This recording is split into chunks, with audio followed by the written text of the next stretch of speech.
ప్రభునందు ప్రియమైన సహోదరి సహోదరులారా, పాస్కా కాలంలో 4వ ఆదివారాన్ని మంచి కాపరి ఆదివారంగా తల్లి శ్రీ సభ కొనియాడుతోంది. ద గుడ్ షెపర్డ్ సండే అంటారు. వాతావరణం వేడెక్కుతుంది కదా, రోజు రోజుకి ఎండలు ఎక్కువైపోతున్నాయి, వడదెబ్బ తగులుతుంది. రాజకీయంగా కూడా కొంచెం వేడెక్కుతుంది, ఎలక్షన్ వేడి. 2024 ఈ సంవత్సరం సార్వత్రిక సాధారణ ఎన్నికలు చాలా రాష్ట్రాల్లో ఇప్పటికే ప్రారంభం అయిపోయాయి. మనకెప్పుడు ఏ తారీఖుని? మే 13. అందరు రెడీగా ఉన్నారా? అధికారం, నాయకత్వం, ప్రభుత్వం స్థాపించడం. అధికారులు మరి అధికారంలో రావడానికి పార్టీలు ప్రచారం హోరెత్తించేస్తున్నాయి ఇంటింటికి. మరి ఎక్కడ తీసుకెళ్తారో, ఇక్కడ భూమి మీద నిలబడినెవరంట, వాగ్దానాలు అన్నీ ఆకాశంలోనే. ఇంకా పథకాలు ఇంక చెప్పనవసరం లేదు. ఏ పార్టీ వాళ్ళు వాళ్ళ పథకాలు వాళ్ళ గురించి ఏం చేయబోతున్నారో, వాళ్ళ మేనిఫెస్టోలో ఏం చేశారో, ఏం చేయబోతున్నారో, ఏం చేసేస్తారో అని ప్రజలకు చెబుతూ ప్రమాణాలు చేస్తూ ప్రచారం ముమ్మరం చేస్తున్నారు. 2 రకాలుగా నాయకులు ఉన్నారు అధికారంలోకి వచ్చేటువంటి ప్రయత్నంలో. సాధారణంగా ప్రపంచమంతా జరిగేదే. మొదటిది, నేను ఈ మంచి పని చేశాను, ఈ పని చేస్తాను, చేయగలను అని చెప్పడం.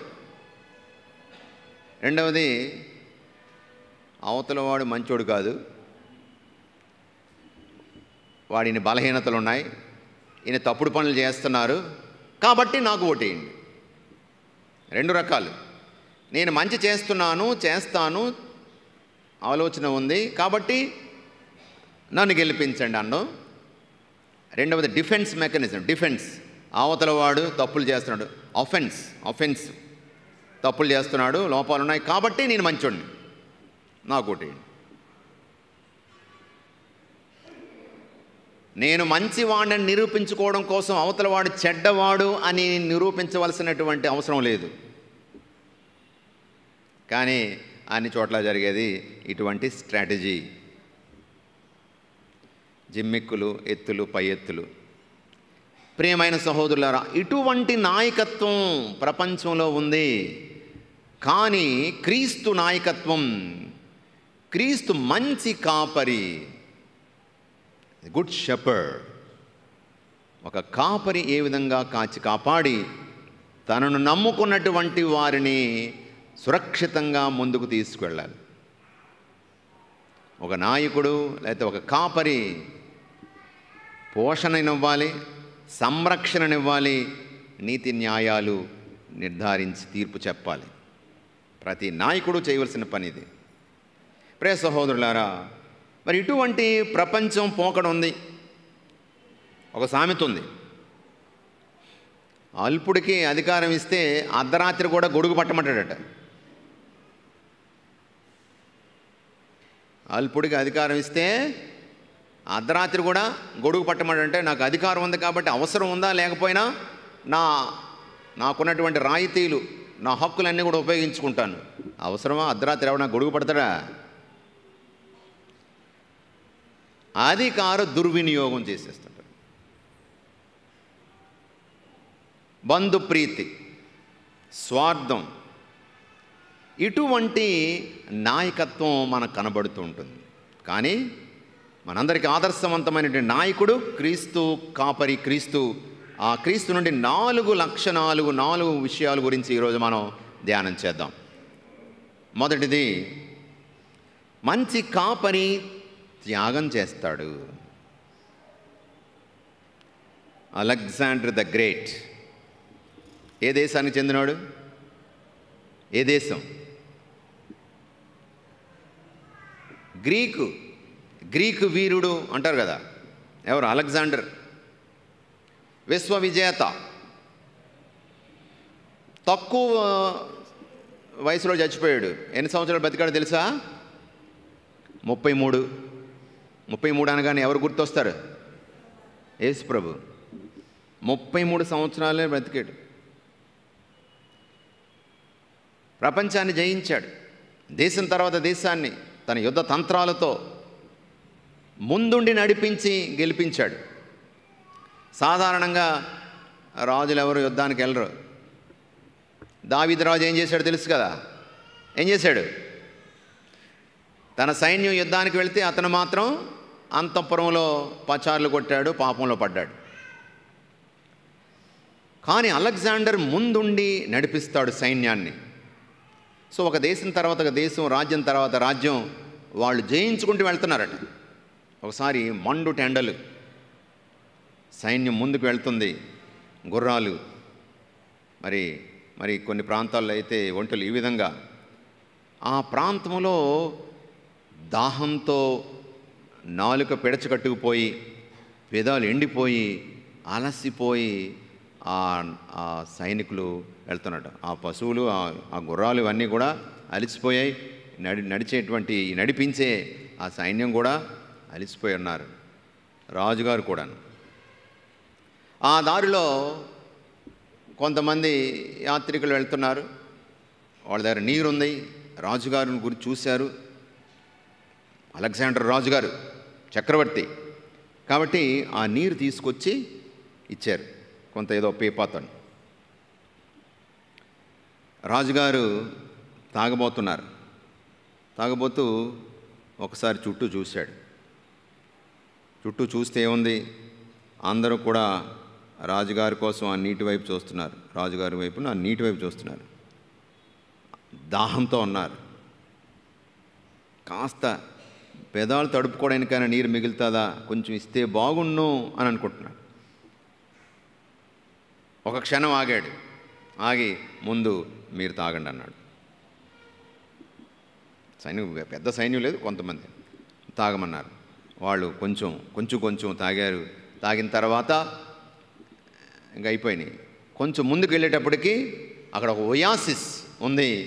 అక్కడ హాయిగా కడుపు నిండా నీరు తాగి వాడుకున్న పశువులకి ఉన్నటువంటి ఆ గుర్రాలు మిగిలినటువంటి వాటికి కూడా సంతృప్తిగా నీరు తాగారు. ప్రియ సహోదరులారా, రాజుగారు కూడా తాగారు. ఒకటి గమనించారు వాళ్ళు, అందరూ దప్పికతో ఉన్నారు రాజుగారితో సహా. రాజుగారు ముందడుగు వేసి ఆ నీటిని తాగకుండా తన సైన్యం కోసం ఆలోచించాడు.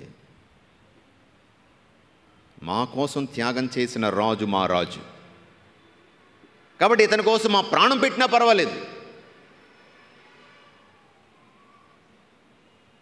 విజయం తర్వాత విజయం వాళ్ళకి వరించింది. ప్రియమైన సహోదరులారా, రాజు త్యాగమయుడని ఏ ప్రజలైతే, మా నాయకుడు త్యాగం చేస్తాడని ఏ ప్రజలైతే గుర్తిస్తారో ఆ నాయకుని కోసమో ఆ కాపరి కోసమో ఆ ప్రజలు ప్రాణం పెట్టేస్తారు. మంచి కాపరి లక్షణం త్యాగం చేయడం. అదిగో మన శత్రువైనటువంటి సైతానుతో, ఆ తోడేలుతో యుద్ధం చేయడానికి ముందుకొచ్చాడు. సొంతదారునిగా వచ్చాడు, జీతగాడుగా రాలేదు. జీతగాడు పారిపోతాడు, తోడేలును చూసి సొంతదారుడు ప్రాణమిస్తాడు. ఇదిగో తోడేలైనటువంటి సైతానుతో, గర్జించే సింహము వలె సాతానుడు చుట్టూ తిరుగుతున్నాడు. ఆ గర్జించే సాతానుతో పోరాటం చేస్తూ యేసు ప్రభు సిలువలో తన ప్రాణం పెట్టాడు, మనల్ని రక్షించాడు. మంచి కాపరి మన ప్రభు క్రీస్తు. Praise the Lord. ఇక రెండవది, మంచి కాపరి ప్రేమిస్తాడు. యోహాను సువార్త 21వ అధ్యాయం తీయండి ఒకసారి. యోహాను సువార్త 21వ అధ్యాయము చివరి అంకంలోనికి వెళ్ళినప్పుడు అక్కడ శిష్యులు మళ్ళా చేపలు పట్టడానికి వెళ్ళారు. ఇంకేం పని లేదు, గురువు గారు లేరు, చనిపోయారు, చంపేశారు. ఇంకేం పని చేయాలో తెలియలేదు. వాళ్ళ పాత వృత్తికి వెళ్ళిపోతున్నారు. ఏమిటి వాళ్ళ పాత వృత్తి? చేపలు పట్టడానికి వెళ్ళారు. అక్కడ మళ్ళా యేసు దర్శనం ఇచ్చాడు. ఆ సంఘటన అయిన తర్వాత యేసు పేతురుని అడుగుతున్నాడు, యోనా పుత్రుడైన సీమోను, నువ్వు వీరందరికంటే ఎక్కువగా నన్ను ప్రేమిస్తున్నావా అంటే ఏం చెప్పాడు? నేను ప్రేమిస్తున్నాను ప్రభు అన్నాడు. అంటే ప్రభు ఏమన్నారు? నా గొర్రెలను మేపుము. 3 సార్లు ఇదే ప్రశ్న, 3 సార్లు కూడా అదే సమాధానము. చివరిగా అంతా నీకు తెలుసు ప్రభు అని చెప్పినప్పుడు నా గొర్రె పిల్లలను మేపు. బాధ్యత అప్పచెప్పాడు. కాపని కాపాడడము, కాయడం అన్నటువంటిది ఒక బాధ్యత. ఎవరికిచ్చాడు? ఏ ప్రశ్న అడిగిన తర్వాత ఇచ్చాడు? నేను నన్ను ప్రేమిస్తున్నావా? ప్రేమిస్తే నీకు బాధ్యత అప్పచెప్తాను. ప్రేమించే వాళ్ళకే నాయకత్వం. మరొక మాటలో చెప్పాలంటే, ఎవరైతే నాయకులుగా ఉంటారో, ఎవరైతే యజమానులుగా ఉంటారో వాళ్ళు ప్రేమ కలిగి ఉండాలి. క్రీస్తు పట్ల ప్రేమ కలిగి ఉండాలి. ఎవరైతే వారి చేతుల్లో ఉంటారో, వారి కింద ఉంటారో, వారి ఆధీనంలో ఉంటారో వారి పట్ల ప్రేమ కలిగి ఉండాలి. వారి బాగోగులు చూసుకోవాలి. వారి సంరక్షణను కంట కనిపెడుతూ ఉండాలి. ప్రేమించే వాళ్ళకే పాలన అధికారము. కాబట్టి పాలకులు ప్రేమికులుగా ఉండాలి. మరొకటి, నాయకులు సేవకులుగా ఉండాలి. మత్తయి సువార్త 20వ అధ్యాయము 28వ వచనము. జబదాయి తల్లి వచ్చింది, జబదాయి కుమారులు యొక్క తల్లి వచ్చింది యాకోబు యోహానులకి ఒక విన్నపం అన్నది. ఏమమ్మా, ఏం కావాలంటే, నీవు ఆ రాజ్యంలో ప్రవేశించినప్పుడు, నీ సింహాసనం మీద కూర్చున్నప్పుడు మా 2 అబ్బాయిలకి నీ కుడి ఎడమల స్థానాన్ని ఇప్పించండి అన్నది. అమ్మా, నువ్వేం కోరుతున్నావో నీకు తెలియదు. నేను త్రాగే పాత్ర నుండి మీరు పానం చేయగలరా అంటే పానం చేసేస్తాం అనుకున్నాను. లేదా ద్రాక్షరస పాత్ర అనుకున్నాను. నిజానికి అతని శ్రమల పాత్ర. ఆ తర్వాత చెప్తున్నాడు, ఈ లోకము అధికారుల వలె మీరు ఉండకండి. పాలకులు నిరంకుశత్వంగా పరిపాలిస్తున్నారు. సేవకులుగా ఉన్నవాళ్లే నాయకులు. మనుష్య కుమారుడు, చదువు 20:28.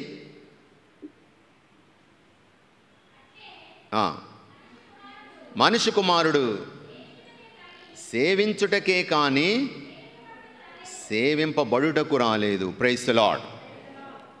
సేవ చేయడానికి వచ్చాను కానీ సేవలు అందుకోవడానికి రాలేదు. కాబట్టి పాలకులు అంటే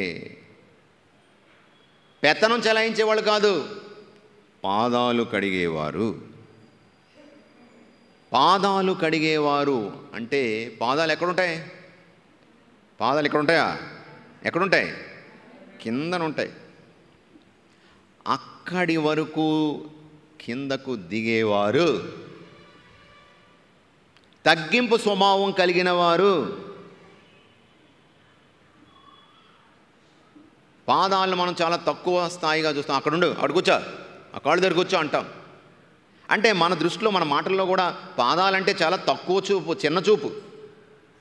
అంటే పాదాలను కడగడం అంటే అదిగో అంతటికి తగ్గించుకోవడం, తగ్గింపు స్వభావం కలిగి ఉండడం, కిందకి దిగి రావడం. అధికారం అంటే కిందకి దిగి రావడం. యేసు దృష్టిలో ఆసనం మీద కూర్చోవడం కాదు, సేవ చేయడం, పాదాలు కడగడం. మీరు నన్ను బోధకుడని, పాలకుడని, నాయకుడని, యజమానిని పిలుస్తున్నారు. మీ యజమానిని నేనే పాదాలు కడిగితే మీరేం చేయాలి? మనం కూడా అలాగే చేయాలి. ప్రియమైన సహోదరులారా, కాబట్టి యేసు దృష్టిలో ఈ లోకం పోకడ వేరు, యేసు దృష్టిలో నాయకుడు అంటే, కాపరి అంటే ప్రేమించేవాడు, సేవ చేసేవాడు. ఇక మూడవది,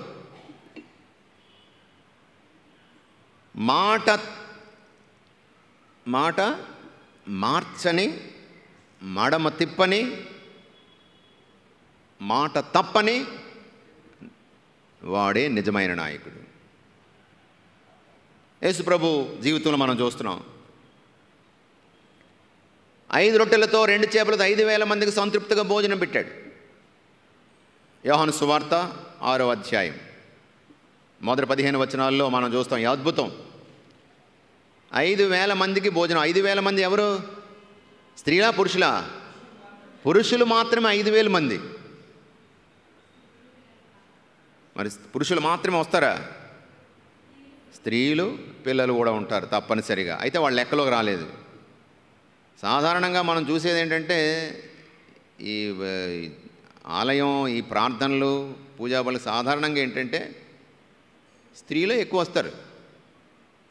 అందుగురించే స్త్రీ సభను కొన్నిసార్లు స్త్రీ సభ అని కూడా అంటారు, వ్యంగ్యంగాన, సరదాగా.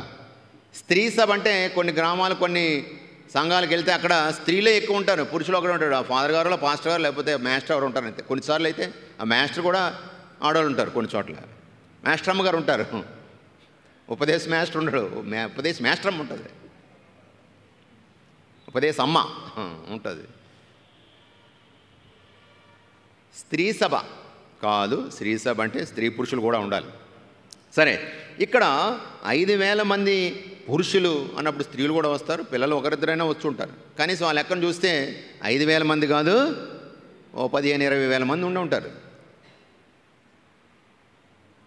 ఎంత పెద్ద అద్భుతం జరిగింది. ప్రజలు అనుకున్నారు, ఓహో ఇతన్ని రాజును చేసినట్లయితే బాగుంటుంది. మనకేముందో ఏదో చెప్తాడు అతను, మనం వింటే సరిపోతుంది.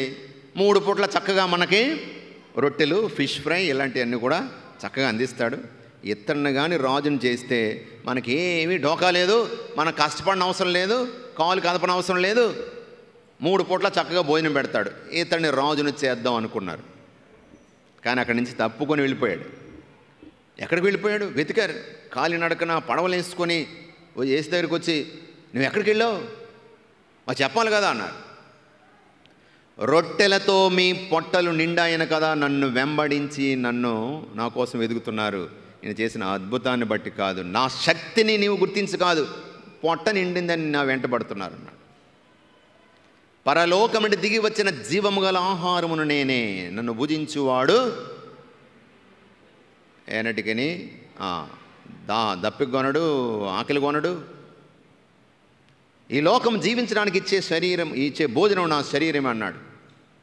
నా శరీరమును భుజించిన రక్తము పానము చేయి వాడిని అంతిమ దినమును లేపుతానన్నాడు. యోహాను 6:54-53 అక్కడి నుంచి వరుసగా చివరికి అన్నారు, ఇదేంటి భోజనం పెట్టమంటే నన్ను భోజించండి అంటున్నాడు. అతను ఎలా తింటాం? అతని రక్తాన్ని, మాంసాన్ని తాగడం నరమాంస భక్షకులమా అని ఇది మాకు కంటగింపుగా ఉన్నది, మేము వినలేకపోతున్నాం, అర్థం చేసుకోలేము, గుడ్ బై అని చెప్పి ఒకరి తర్వాత వెళ్ళిపోతున్నారు. వెళ్ళిపోతుంటే ఏమంటున్నాడు చూడండి, 66వ అధ్యాయం 66వ వచనము, 60 చూశారు అక్కడ.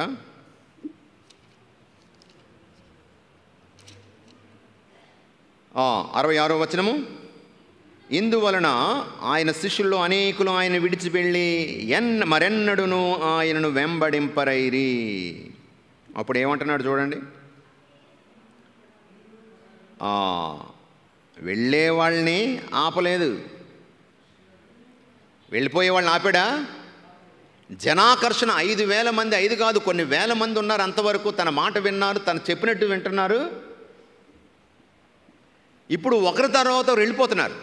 వెళ్ళిపోతుంటే రాజకీయ నాయకులు మీటింగ్కి వచ్చిన వాళ్ళని ఇంకా ఎక్కువ ఆకర్షించడానికి ఏం చెప్పాలి, ఏం చెప్తే వాళ్ళకి ఇష్టమైంది చెప్పాలి, చెప్తే వాళ్ళు నాతో ఉంటారు అనుకుంటాడు. ఇతనేమంటున్నాడు, నన్ను పూజించండి అంటున్నాడు. వెళ్ళిపోతున్నారు అందరూ. వెళ్ళిపోయే వాళ్ళని వెనక రప్పించుకోవడానికి, నిలువరించడానికి ప్రయత్నం చేశాడా? జనాన్ని, వారి యొక్క మెజారిటీని, సపోర్ట్ని కాపాడుకోవడానికి ఏం ప్రయత్నం చేయలేదు. సత్యము ఇది, నేనే మార్గము సత్యము జీవము, నన్ను భుజిస్తే తప్ప మీకు జీవము లేదన్నాడు. వెళ్ళిపోతుంటే మాట మార్చేశాడా? నేనే జీవాహారం, అదేదో అలా అనేసాను, నేను ఎలాగ ఆహారం అవుతాను, ఏదో అలా అనేసాను. రాజకీయ నాయకులు ఇలాంటి స్టేట్మెంట్లు ఇస్తారు, ఇచ్చిన తర్వాత రోజుని పేపర్లో వస్తుంది. ప్రజలకు ఇష్టం లేదనుకోండి, ఏమంటారు? ఉట్టిదే అబద్ధం, రండి ఏదో ఏదో అంటే వాళ్ళు, నేను ఒకటంటే వాళ్ళు ఒకటి రాశారు. మాట మార్చేస్తారు. యేసు ప్రభు సత్యం పలికాడు, నేనే జీవాహారము, ఇది నమ్మితే నమ్మండి, లేకపోతే లేదు, వెళ్ళిపోతే వెళ్ళిపోండి. శిష్యులతో అంటున్నాడు, మీరు కూడా వెళ్ళిపోతారా? వెళ్ళిపోతే వెళ్ళిపోండి, కానీ నేనే జీవాహారం. అయితే పేతురు అన్నాడు, ఎక్కడికి వెళ్ళిపోతావు, నువ్వు నిత్య జీవపు మాటలు గలవాడవు అని మేము విశ్వసిస్తున్నావు అన్నాడు. ఓకే, వాళ్ళు ఉన్నారు. వెళ్ళిపోయిన వాళ్ళని మాత్రం తిరిగి రప్పించుకునేటువంటి ప్రయత్నంలో మాట మార్చలేదు, మడమ తిప్పలేదు, మాట మార్చలేదు, మాట తప్పలేదు యేసు ప్రభు. అది నిజమైన నాయకత్వం. ప్రియమైన సహోదరులారా, నమ్మినటువంటి సిద్ధాంతాన్ని, ఆ సత్యం ఏదైతే ఉందో దానికి నిలబడడం. ఎంతవరకు? ప్రాణం పోయినా. నీ శత్రువులను నువ్వు ప్రేమించు, నిన్ను ద్వేషించే వారి కోసం, హింసించే వారి కోసం ప్రార్థన చెయ్యి. అతను చెప్పిందే చేశాడు, చేసిందే చెప్పాడు. సిలువ మీద ప్రాణం పోతున్నప్పుడు అతను చెప్పిన మాటే చేస్తున్నాడు. నన్ను హింసిస్తున్నారు, చంపేస్తున్నారు, తండ్రి వారిని క్షమించండి. నాయకుని లక్షణం, మాట మీద నిలబడ్డం.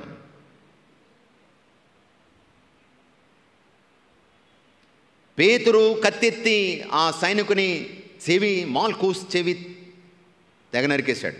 యేసు ప్రభు స్వస్థపరిచి చెప్తున్నాడు, పేతురు నీ కత్తిని వరలో పెట్టు, కత్తిని పట్టుకునేవాడు కత్తితోనే చచ్చిపోతాడు. ఈ క్షణమే నా తండ్రిని కోరితే 100,000 మంది దూతలను పంపించలేడు అనుకున్నావా నా పక్షాన పోరాడడానికి? క్షమించడం, ఆ మాట మీద నిలబడ్డాడు. ప్రేమించి, క్షమించి, సేవ చేసి ప్రాణం పెట్టినటువంటి నాయకుడు కాపరి. అటువంటి నాయకులు కావాలి, అటువంటి కాపరులు కావాలి. శ్రీసభ, మన క్రైస్తవ విశ్వాసము ఇటువంటి క్రైస్తవ నాయకత్వాన్ని ప్రపంచానికి నేర్పిస్తూ ఉంది. ప్రియ సహోదరులారా, ఇక చివరిగా మనం చూస్తాము, majority is not the policy. ఆధిక్యము అధికారానికి ఒక క్రైటీరియా కాదు. చాలామంది అంటూ ఉంటారు, church is not democracy. It is true, church is not democracy, not by majority. Church is theocracy. శ్రీసభ సంఘంలో ఉన్నటువంటి వారు మెజారిటీ వలన నడిపించబడరు. అధికులు ఎవరైతే ఉన్నారో వాళ్ళని బట్టి అధికారం ఉండకూడదు. దేవుని పాలన, ప్రజాపాలన కాదు, దైవ పాలన శ్రీసభలో మనం చూస్తున్నాం. చాలాసార్లు మనము అంటూ ఉంటాం, మా వాడు వస్తే పర్వాలేదండి. బయట ప్రపంచంలో అలా ఉంది. మా వాళ్ళు ఎవరైతే ఎక్కువ ఓట్లు మా వాళ్ళే ఉంటే, మా వాళ్ళు అంటే రకరకాల అర్థాలు ఉంటాయి దానికి. మన భాష, మనోడు, మన జాతోడు, మన వర్గం వాడు, మన ప్రాంతం వాడు, మనకు తెలిసినోడు, మన బంధువు, నా కాదు. అది లోకం పోకడ. శ్రీసభ పోకడ అది కాదు. మన గురువులు, మన మఠవాసులు, మన ఉపదేశులు, మన పెద్దలు మెజారిటీ మీద ఆధారపడి రాకూడదు. అది శ్రీసభ హృదయం కాదు. ప్రియమైన సహోదరులారా, అందరికీ ఆ చెట్టులో ఆ పిట్టలకు లేకపోతే ఆ పక్షులకు ఆశ్రయస్థానం అవుతుంది శ్రీసభ. ఈరోజు మొదటి పట్టణం మనం చూస్తున్నాం. ఒకసారి మొదటి పట్టణానికి వెళ్దాం. పునీత పేతురు గారు చెప్తున్నారు చాలా బలంగా, 4వ అధ్యాయము 12వ వచనం చదవండి. ఆయన యందు తప్ప వేరొకని యందు రక్షణ లేదు. ప్రపంచంలో రక్షణ కలిగించు నామము వేరొకరికి ఇవ్వబడలేదు. Praise the Lord. కాబట్టి యూదులకు మాత్రమే కాదు, గ్రీకులకు కూడా స్థానం ఉంది. యూదులు మెజారిటీ. యేసుప్రభు మరణించేటప్పటికి, ఆ తర్వాత శిష్యులు పరిచర్య ప్రారంభించేటప్పటికి యూదులు మెజారిటీ. గ్రీకులు ఉన్నారు, యేసుప్రభు నమ్ముకున్నటువంటి వాళ్ళని పక్కన పెట్టేసిన ప్రయత్నాలు చేశారు మొదట్లోను. కాబట్టి అన్యులకు సైతము ఆ ప్రభు రక్షకుడే. అందరికీ అక్కడ స్థానం ఉంది, రక్షణ ఉంది. కొందరికే కాదు, అందరికీ రక్షణ ఉంది. క్రీస్తు అందరి రక్షకుడు, కొందరి రక్షకుడు కాదు. ప్రియమైన సహోదరి సహోదరులారా, కాబట్టి శ్రీ సభలో 2 కార్యాలు ఉంటాయి, మినిస్ట్రీ అండ్ మిషన్. మినిస్ట్రీ అంటే అప్పటికే క్రైస్తవులుగా లోపల ఉన్నటువంటి వారికి పరిచర్య. మినిస్ట్రీ అంటే పరిచర్య. మిషన్ అంటే ప్రేషిత కార్యము, బయట ఉన్నటువంటి వాళ్ళని లోపలికి తీసుకురావడం. యేసు కోసం అన్యులను సైతము యేసుని గురించి బోధించి వారిని ప్రభు యొక్క ఆ మందలో చేర్చడం. కాబట్టి శ్రీ సభకు ఉన్నటువంటి బాధ్యతలు ministry and mission. Ministry is for the insiders, mission is for outsiders. ప్రియ సహోదరులారా, కాబట్టి church is not governed by majority. ఆధిక్యం, అధికులు ఎక్కడైతే ఉన్నారో వాళ్ళ కోసం శ్రీసభ కాదు, అందరికీ శ్రీసభ, అందరికీ. అటు ఈ విషయాన్ని గుర్తించాలి. ప్రతి కాపరి కూడా తన ప్రజలు, వాళ్ళు ఎవరైనా సరే నా ప్రజలుగా భావించాలి. అదేవిధంగా ప్రజలు తమ కాపరి ఎవరైనా సరే మా కాపరిగా వాళ్ళు అంగీకరించాలి. ఇది నిజానికి శ్రీసభ హృదయం. కానీ కొన్ని విపరీత పోకడలు ఈ మధ్య శ్రీసభలో ఆధిపత్యంలో అధికారంలో ప్రవేశిస్తుండడం చాలా విచారకరం. యేసుప్రభు అందరికీ రక్షకుడు, అందరినీ రక్షిస్తాడు. అతని మందలో అందరికీ సమానమైన స్థానము ఉంది. అతని ప్రేమను పొందే ఆ యొక్క అవకాశము అందరికీ ఇస్తున్నాడు. అందరికీ ఆ కాపరి రక్షణ, సంరక్షణ, పోషణ ఇస్తూ ఉన్నాడు. మరి సంఘంలో మొదటి పట్ల మనము ఎజేకియేలు గ్రంథం 34వ అధ్యాయంలో చూస్తాం. ఆ మంచి కాపరి ఎటువంటి బాధ్యతను, అప్పటి కాపర్లందరూ కూడా దుష్ట కాపరులు, స్వార్థ కాపరులు. వాళ్ళ యొక్క భోజనం కోసమే చూశారు, బలమైన వాటిని చంపేశారు, వాటి ఉన్నిని బట్టలుగా ధరించారు, బలహీనమైన వాళ్ళని పట్టించుకోలేదు. కాబట్టి ప్రభు అంటున్నాడు, నేనే నా మందను కాచి కాపాడుతాను అని చెప్తూ, నేనే మంచి కాపరిని, అలాగే మంచి కాపరి క్రీస్తుని పంపిస్తారని కూడా వాగ్దానం చేస్తూ ఒక చక్కనైనటువంటి మాట మనం చూస్తాం అక్కడ 34వ అధ్యాయము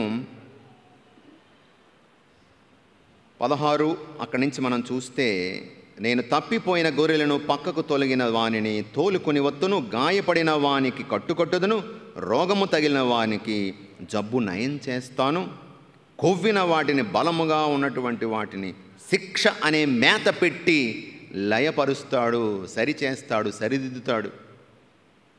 నేను న్యాయముగా ప్రవర్తించు కాపరిని అని చెప్తూ, ఈ మందలో కొన్ని బలిసినటువంటి గొర్రెలు ఉంటాయి, గొర్రెపోతులు ఉంటాయి. అవేం చేస్తాయి? విస్తారముగా మేత మేసి మిగిలిన వాళ్ళ కాళ్ళతో తొక్కుతుంటాయి. బలహీనమైనటువంటి తొక్కేస్తాడు, కాళ్ళు ఇరిసేస్తుంటాయి. అంతేకాదు, శుభ్రంగా తిన్న తర్వాత, తాగిన తర్వాత స్వచ్ఛమైన నీరు తాగి మిగిలిన వాడిని కాళ్ళతో కలుషితం చేసేస్తుంటాడు. ఇంకేమి ఎవరో తాక్కుండా, ఇంక మిగతా గొర్రెలు ఏమి తాక్కుండా చేసేస్తాయట. దౌర్జన్యం చేస్తుంటాయట. చూడండి ఎంత చక్కనైనటువంటి విషయాలు. సంఘంలో ఒక మందలో ఉండవలసిన విషయాలు, ఉండకూడని విషయాలు. అన్ని గొర్రెలు సమానమైన బలం కలిగి ఉండి కొన్ని బలహీనమైన గొర్రెలు ఉంటాయి సంఘంలో. కాపరి ఏం చేయాలి? కనిపెడుతూ ఉండాలి. బలిష్టమైనటువంటివి బలహీనమైనటువంటి వాటిపై దౌర్జన్యం చేస్తూ ఉంటాయి. మేతను తిని మిగిలిన వాడి మేత మేయకుండా చేసేస్తుంటాయి. స్వచ్ఛమైన నీరు తాగి మిగిలినవి తాకుండా చేసేసి కలుషితం చేసేస్తుంటాయి. కాబట్టి అటువంటివి వారిని జాగ్రత్తగా కనిపెడుతూ వాటికి ఇదిగో బుద్ధి చెప్పాలి. బక్క చిక్కన గొర్రెలను అదిగో వాటిని భుజం మీద వేసుకొని తీసుకొని వెళ్ళాలి. మీ కొమ్ములతో పొడిచి మంద నుండి గెంటి వేశారు. దౌర్జన్యపు గొర్రెల గురించి చెప్తున్నాడు. ప్రియమైన సహోదరులారా, కాబట్టి ఈరోజు ఈ 4 విషయాలు మనం గుర్తుపెట్టుకుందాం. మంచి కాపరి త్యాగం చేస్తాడు, మంచి కాపరి ప్రేమిస్తాడు, సేవ చేస్తాడు, మంచి కాపరి మాట మీద నిలబడతాడు. ఒక సంఘము మెజారిటీ మీద కాదు, దేవుని యొక్క ప్రేరణ చేత, ఆధిక్యం వలన కాదు, ఆత్మ ప్రేరణ వలన నాయకులు కావాలి ఈరోజు శ్రీ సభకి. Not by majority but by the inspiration of the holy spirit. ఆధిక్యం వలన కాదు, ఆత్మ ప్రేరణ వలన నాయకత్వం. అది తల్లి శ్రీ సభలో, కథోలిక శ్రీ సభలో ఉంది, ఉండాలి. ఎప్పుడు దీన్ని నిలబెట్టుకోవాలి. బయట ప్రపంచం, లోకం పోకడ ఆ తీరు వేరు, శ్రీసభ తీరు వేరు. శ్రీసభ క్రైస్తవ నాయకత్వాన్ని లోకానికి నేర్పించాలి, ఒక ఆదర్శంగా ఉండాలి, ఒక మాదిరిగా ఉండాలి. మరి అటువంటి నాయకులుగా మన సంఘ నాయకులు, మన యొక్క ప్రపంచంలో లోకంలో ఉన్నటువంటి ప్రభుత్వ నాయకులు, అధికారులు, త్వరలో ఎలక్షన్స్ రాబోతున్నాయి కాబట్టి ఈ భావాలన్నీ మన మనసులో ఉంచుకొని క్రీస్తును పోలిన నాయకులు రావాలని, పాలకులు రావాలని మనం ప్రార్థన చేసుకుందాం, ప్రార్థించుదాం.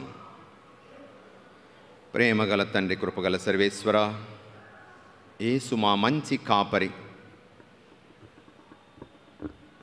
పచ్చని పచ్చిక బయళ్ళు అనేటువంటి తన వాక్యంతో, తన శరీరంతో, చల్లని జలాశయాలైనటువంటి తన యొక్క రక్తముతో మమ్ము ఆత్మీయంగా సంతృప్తిపరుస్తున్న ఆ ప్రభువు ద్వారా నీకు వందనాలు, కృతజ్ఞతలు దేవా.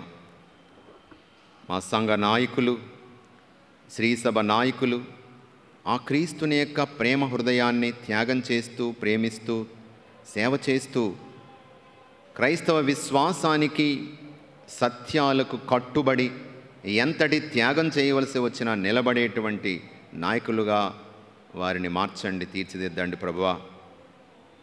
ప్రతి కుటుంబంలో ఉన్నటువంటి నాయకులు, కాపరులు, తల్లి, తండ్రి, వారి మంద, కుటుంబంలో ఉన్నటువంటి చిన్నారి బిడ్డలు ప్రేమతో ఆదరించి ఆ బిడ్డలను పరామర్శిస్తూ నీ మార్గంలో నడిపించే శక్తిని ప్రసాదించండి.